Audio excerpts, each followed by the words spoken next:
Praise lord, హల్లెలూయా. దేవుడు కథ మార్చేవాడు అనే విషయాన్ని జ్ఞాపకం చేసుకోండి. నీ కథ మొత్తం దేవుడు మార్చగలిగిన వాడు. ఏదైతే ఈరోజు నీ పరిస్థితిని నువ్వు చూసుకుని అయ్యో నా జీవితం ఇంతేనా అని అనుకుంటున్నావేమో కానీ దేవుడు నీ కథని మారుస్తాడనే విషయాన్ని జ్ఞాపకం చేసుకోండి. మీ అందరికీ అర్థమయ్యే విధంగా ఒక చిన్న బైబిల్లో నుంచి ఒక చిన్న ఉదాహరణ చెప్తాను.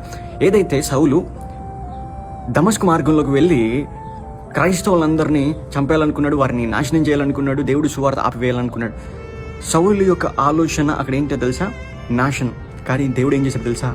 మొత్తం స్టోరీ మొత్తం మార్చి ఏదైతే నాశనం చేయాలనుకున్న పౌలు స్వభావాన్ని నాశనం చేసి అక్కడ కట్టే స్వభావాన్ని, దేవుని యొక్క సువార్త కట్టే స్వభావంగా మార్చి ఎండింగ్ ఎలా అయిందో తెలుసా అండి? నాశనం చేద్దాం అనుకున్నాడు, దేవుని సువార్తను కట్టగలిగిన స్థితిలో పెట్టాడు. దేవుడు దాన్ని మార్చి వేశాడు. ఈరోజు నీ జీవితంలో కూడా ఏదైతే నీ పరిస్థితిని నువ్వు చూసుకుంటున్నావో ఇదే నా జీవితం అని అనుకుంటున్నావేమో, లేదు, దేవుడు నీ కథను మార్చబోతున్నాడు అనే విషయం జ్ఞాపకం చేసుకోండి. ఏదైతే నీ జీవితం నాశనం అయిపోతుందని అనుకుంటున్నావో దేవుడు అక్కడ ఇంటరప్ట్ చేసి ఆయన అక్కడ ఒక నీ కథను మార్చి కట్టే స్థితిలో దేవుడు నీ జీవితాన్ని పట్టబోతున్నాడు అనే విషయాన్ని జ్ఞాపకం చేసుకోవాలి. ఆమేన్.